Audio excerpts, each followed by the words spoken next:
The release is close, I can already smell it. So in the same fashion as for the Batters and the Slaughter Slime, here's the level guide you have been waiting for. We will start off with explaining the general build, the synergies, and the skill rotations. So you know exactly what to do and how the build functions. Then you will also get a practical cheat sheet that shows you in which order you're going to skill your class for maximum efficiency on launch. You can keep this open on a second monitor or on your phone, so it can assist you while you're playing.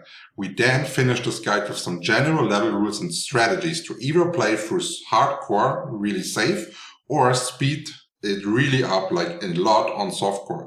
This chapter then also ends with a cheat sheet to provide maximum help during launch. So let's jump right in.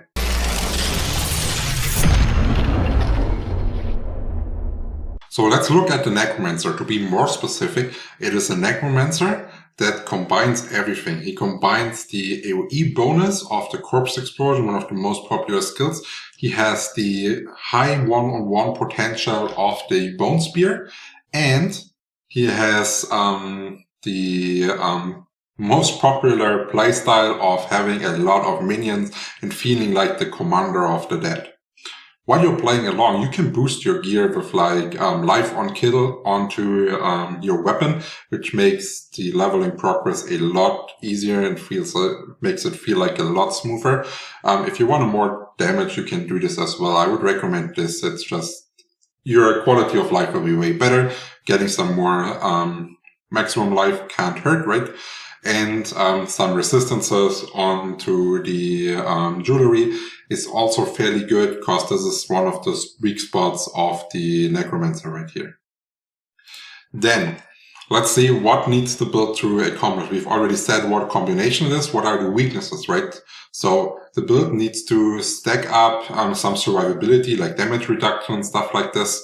Because even though we are having a core skill that is a bit ranged, in this build, we sometimes have to go close to the boss, and this is why we need more survivability, and we cannot rely solely on dodging.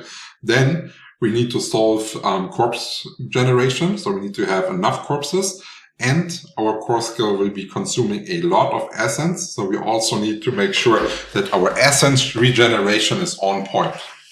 And therefore, we are starting off the build with Reap, which means we are getting 4 essence per enemy hit, which is the best essence generating skill per cast that the Necromancer has available.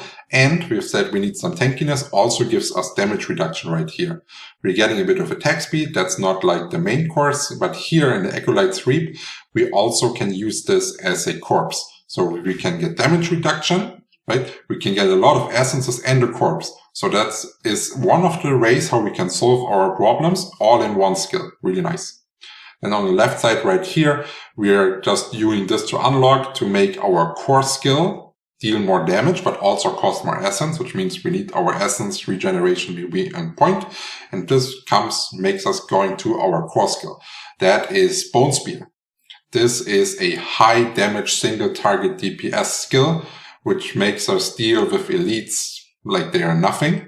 And what's also important is we can apply Vulnerable with this. So if you don't know, Vulnerable is one of the best multipliers in the damage buckets, and it makes your build scale a lot. And we have the option to have a, a 100% chance to apply it at 3 seconds. Other classes maybe have or at 50% chance we are applying it, 30% we have a 100% chance here to apply it actually. Then next up, we need to solve what I said. We need to solve the survivability of the skeletons of our summons, so they actually work. And the way we are doing this is we are pumping up their life. That is basic, but we will have some more tricks up our sleeves. Then we are going into Crim Harvest, which means whenever we are consuming a corpse, we are gaining 9 essence. We have corpse generation. We are going to consume them. So this is just a nice little bonus for something that we're doing anyways. And we can do more damage after we're doing it as well. So it's vice versa. Then Corpse Explosion is going to be our main source of AoE here. We're just increasing the radius. This is fine. Here it's important that we're getting some more damage over time with the shadow damage. This is just, how to say it, it's the better option than the plate. Yeah, that's basically how to frame it. Then here with the Death's Embrace, we've already said we sometimes have to get close, and this is due to the ultimate in this build. So this is important. Scaling on the ultimate. I don't want to go too deep. I will explain the correlation soon. And then here in Decrapify, this gives us ACC with the slow. And even more importantly is right here, this will allow us to reduce our cooldowns, also scaling onto our ultimate. Or maybe let me explain the ultimate. I already see there's too much scaling on ultimate. So the ultimate is a Bone Storm, which surrounds us and our golem. I already said we are going into summons. So we're having a double effect right here. We just need to position correctly and the golem will go up, tank. We're just going up inside with the golem, double damage on whatever we are trying to kill. We are dealing more damage to the close enemies and we're taking less damage while we're doing it. And we now have the opportunity to reduce the cooldown of a skill that's only available once a minute with Decrapify. So we want to have this powerful skill up more often. Then right here, we are the same that we have done for the warrior skeletons. We are now doing for the mage skeletons right here. And on this side, we have some more options to actually gain the survivability of our skeletons. Here we're having some healing. Here we're having some attack speed. And here, this is important, minions cannot lose more than 60% of their maximum life from a single damage instance. So that means if you're in boss fights, the boss cannot just do one powerful attack and wipe out your whole army. This is something many people have complained in the server slam, and this only felt this way because this was not available. Similar to what we can spec in the Book of Dead right here, which means our defenders, for every 8 seconds, our skeletal defenders negate the next instance of direct damage they would take. So depending on how long the attacks between the bosses are, our survivabilities of the skeletal defenders is going to be really good. Our mages right here, they can act as a resource generator, so they can gain essence for us as well. And the golem already said is a source of damage that we can use to use our Bone Storm twice on the same enemy. And another thing is, we said we are lacking a bit of survivability. 15% of the damage we would be taking would be going onto the blood golem, so we can redirect our damage, making us more tanky. And now we just need to go over the key passive and some more of our bone passives right here. So this scales onto our Bone Storm and onto our Bone Spear and gives us more critical strike chance for each amount of essence we have, which is pretty good. And also one of the core builds later on. And for every 100 essence we are spending, the cooldown will go down. Another way how we can get Bone Storm up reliably. And then we're having increased critical strike damage to vulnerable enemies, which is perfect because we're getting more crit strike chance and we are making them vulnerable. So this scales perfectly onto each other. And after we are critically striking, which we are increasing, the next cast is going to be dealing more damage. So the first 25 essence is not our main, but the next one, when the enemy is vulnerable and get the damage increase, the next 25 essence we are spending is going to be insane. And what else we are using to pump it up is actually the ossified essence. So your bone skills deal 1% increased damage for each point of essence you have up on 50, above 50, up on cast. Important to note is there is no limit to this. And on most classes, it's not like important that you have like free resource generation more or not. I am telling you that Bone Spear build is going to be the best Necromancer build in the endgame, and you will be one-shotting the shit out of everything until they nerf it. There is so many options where you can actually gain essences, and I'm not talking about something like this where you get free essence. It should be free. On affixes and different legendaries, you can gain a lot of essence. You can go up to 400 essence. Now you see 400 essence, that's a 350% multiplier that will be available in the end game here. So the build needs to be tweaked. But Bone Spear ossified, I'm guaranteeing you, is going to be one of the crazy endgame builds. And if you level this way with the Necromancer, you will already get used to the playstyle and it will be easy to switch out to it after. Now, let's just go over the aspects quickly. It's of course only aspects that you can farm in dungeons that will be recommended, so there's no luck needed to make this build going. It works just the way it is. And here we're having an option. I've just said that the first attack you need to be applied to vulnerable. Here with this one, it goes right away. So you basically don't have to cast one time of the Bone Spear. You have the vulnerable bonus directly. Then next up are available on our primary sources, where we have full primary sources.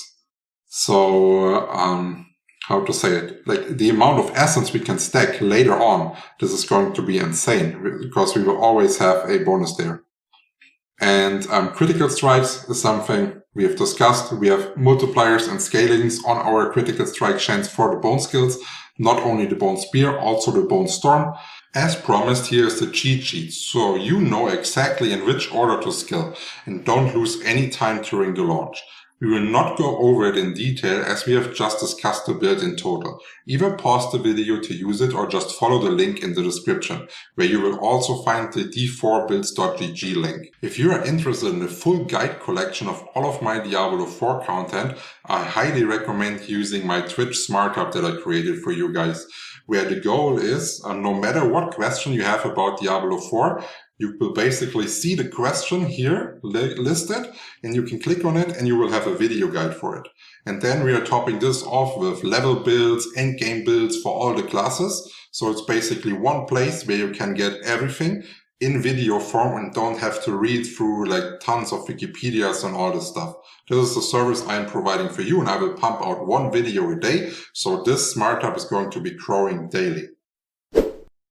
So this guide will all be around this cheat sheet that I created for you. It will also be available in the video description so you can keep it open while you're leveling and just have some general guidelines that will help you to progress faster in the game.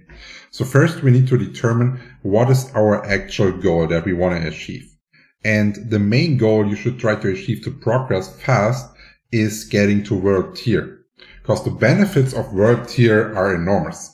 You are then able to drop sacred items, you are able to drop unique items, and you can now drop nightmare sigils that will unseal the nightmare dungeons. Nightmare dungeons are then used to drop and upgrade the cleaves for your Paragon board, which is really important, and you have access to hell tides, which allow you to specifically farm a gear slot. So basically, if you're looking for a helmet, you can go into the Helltide, farm the Helltide, and use the charts to open a helmet chest. So the item you're getting out of it will be guaranteed a helmet, and this is perfect to farm for those little pieces that might be missing to fully complete your build after you've reached level 50. And now we need to discuss how do we actually get there, and how do we get there the fastest way. And as you may have seen, I have also divided this into hardcore and softcore, because I believe that the level strategy from hardcore and softcore are pretty different here. But let's not get too much ahead and let's take a look at this, what I'm saying right here. Do not play tier 2. Why do I say this? Am I scared of the difficulty or whatever? No, it has nothing to do with difficulty or like playstyle. It's just if you want to progress the fastest, you will get more experience in gold per hour in tier 1 than you do in tier 2. Tier 2 has 20% increase in experience and 15% in gold. And this increase is so small that the kill speed you are able to reach in tier 1 outweighs the bonuses from tier 2 by a lot. And like, for example, if you're looking at gold, kill speed means you're getting more drops. You can sell more drops to the vendor. So it's not only about the experience, you will also gain more gold actually if you're playing in T1. Then we need to take care of some general level rules that we should make sure that we are taking a good look at. And this is, for example, upgrade your healing potions every 10 levels at the Alchemist. This is extremely important. They will heal you by so much more. And so we have the material to actually do this all the time. Means we have to collect all the herbs that we see. It's really important. Herbs, you collect all of them. Otherwise, we want to be efficient. So if we're seeing an ore that is not in our direct pathway, we will not go there and collect it. We will just continue walking. You will get more than enough materials, so you don't have to worry about the ores. Then we need to figure out what we are doing with our drops. So a general rule is we want to salvage in the early game and sell for gold later. And the reason why we want to do this is that if we're salvaging early, let's say a rare item, so this is just thing, it would give us 5 materials. If we are level 70 and we're dropping a rare item, it will still give 5 materials. But the higher the item power of a level is, which will be increasing the farther you go, the more gold you can sell it for at the vendor. So the more we are able to salvage early and sell later, the more materials we have once we go into the end game to start our crafting processes. Then also important, maybe some people have skipped on it, EXP potions are available at the Alchemist. So if you want to, you should have them running all the time. And a lot of people were using like resistance potions, and they were checking in the materials, in the stats what element, for example, they were missing in the resistance. And I highly recommend going for Ace Speed early. It's the best one. You don't need the resistances yet. You really need like high resistances once you're going into the Capstone dungeon or World Tier 3. So don't miss out on this damage right there. Then something other that's huge is uncover unknown areas from right to left. So that means always go in the right circle if you have the options. This will help you memorize the areas a lot faster. If you're doing it steady, you will be more efficient. And another thing that's really important, if you're playing in a group and everyone knows that you're going from right to left all the time, it is so much easier to stay grouped and you don't have people wandering off. So important rule. Then another one that increases your kill speed a lot is that you never stop to kill small groups of trash. Always gather into elite packs to have the highest effective DPS uptime. I see many people and streamers, like when they have like 6 or 7 mobs on their ass, they already start like killing them, spending time to cast their skills, which they could easily do as well while there's an elite pack there without taking any additional risk. Sometimes it's even better to have more trash at an elite pack so you can heal off them and do all this kind of stuff. Then something important, which I also saw a lot of people doing, they are switching gears whenever they drop something. And then they are not even able to do this while walking. So they drop one gear, they open their inventory, they stand still, they try to figure out if it's better or not, and then decide and then continue the game. This breaks your game flow massively and will drop your progress a ton. So if you're not able to do it while walking, just do it after you complete a dungeon when there is a 30-second timer until the new dungeon opens and stuff like this. Try to use this to your advantage and not waste time. Then something else that's important is you need to unlock your class specialities as soon as the quest pops up. It's different levels for all classes. So for example, on the sorcerer, it's level 15. As soon as you hit level 15, you want to do this quest and get this power up as fast as possible. Then something else that's really important is that you are pathing in an area. Means you want to try to collect all the altars that are available already while you're pathing through this area. There is going to be location guides available, so use them, please. You will save a lot of time by not having to backtrack to these areas. You will get instant stats from the altars right away. And third option, why you should always be doing is you will also get renown from collecting this, and renown gives you great goodies like additional potion charges, additional skill points. Like they are really great. And then something probably a lot of people have been sleeping on, that healing wells. even if you pick them up while you are at full health, they can also trigger cursed events, similar to shrines or chests. So whenever you see a healing well, even if you're full HP, click on it. It could be an event and you would be missing out on those obols if you don't do it this way. Now let's take a look at the different level strategies. We're having hardcore and softcore, and hardcore is a little different. The reason why we are making a difference here is the monster scaling of your level. So if you are level 15, the monsters are level 15. If you are level 20, the monsters are level 20, and so on. You cannot easily go into like a easier area, go back there, demolish them, and farm your power level up so you can continue. This means in hardcore, it is not wise to go full level speed, level as fast as possible.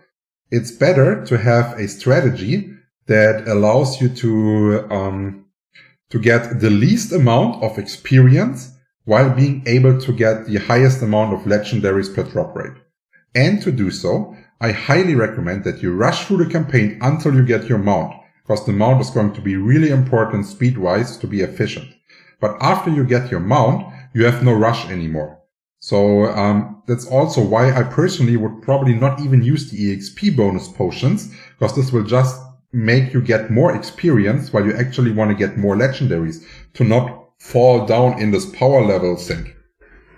And also important, do not do any side quests while you're in hardcore, because they will bring you more experience, but they will rarely give you good rewards that increase your power level. So what you should be doing is you either find a dungeon that you like that has a high density of elites, and you keep repeating this dungeon. This is all after we have rushed through the campaign and got them out.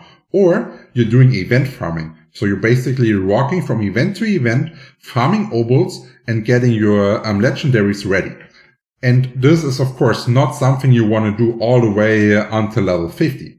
But you want to do this until your build feels steady. And as soon as the build feels steady and you're feeling comfortable, this is when you will then start to level like you would be in softcore and switch over to this strategy here. And in softcore, your main goal is also rushing the campaign for getting the mount on the way, but while you do this, you will accept all side quests. You can accept a total of 20 side quests. So accept them all. It often happens that the side quests are on the way where you have to go anyways, and this will result in you having to backtrack a lot less. And then you will also go all the dungeons that you pass by. You will also just clear them, because the dungeon clear on the first time will also give you renown, which you then, like we already said, unlocks new great stuff. Once the campaign is completed and you're level 50, you will instantly switch to World Tier 2 and complete the capstone dungeon. So, and this is also the reason why we can stay on World Tier 1. There's no reason to go World Tier 2, but we need to complete the capstone dungeon in World Tier 2. So if you're playing hardcore, make sure that your gear is suitable, because the capstone dungeon is more of a, of a gear check than a skill check. And also important to note is that the monsters in the capstone dungeon do not level with your level. So the monsters in the World Tier 2 capstone dungeon are level 50. So if you're feeling uncomfortable as a hardcore player, you can level up higher to get more strength going before you go into the capstone dungeon, or maybe farm more to get a build ready that you feel comfortable with doing. If you're softcore, I would just try to plaster it right away to get it done, because the faster you are in World Tier 3, the better it is. And once you have managed to complete this dungeon, you will be World Tier 3. And you will immediately start looking for Hell Tides to finish missing legendary affixes that you need to complete your build. And once you have a build completed, it doesn't have to be perfect rolls or whatever, I highly recommend starting to farm helmets there, because the Harlequin Crest, an insane unique item, is what you can get from this specific farming method, and it gives +4 ranks to all skills. It has health, damage reduction, like it's the perfect item and fits almost all classes and all builds. So I would personally try to go for this. And while the Hell Tides are on cooldown, so they will be vice versa, 1 hour up, 1 hour down, something like this, you're going for Nightmare Dungeons to farm your cliffs and level them up for your Paragon board to advance even further. And yeah, this is basically it. This is my strategy that I'm going to use on release. And I hope you enjoyed it as much as the cheat sheet for the Diablo 4 server slam. If you have any more questions, just leave a comment down below the video. I will always answer everything in less than 24 hours. Or you can just drop by our Discord server, where you will get helped immediately. And another great way to get in touch with us is by joining in our Twitch, where we are now having a unique streaming concept. So I will be playing hardcore only, and you are the one that can actually benefit from it. Because whenever I die, it will trigger a community event, and you can then win great prizes out of the cash shop. So you can win skins, you can win mounts, and even battle passes. So don't forget to subscribe to not miss out. Cheers!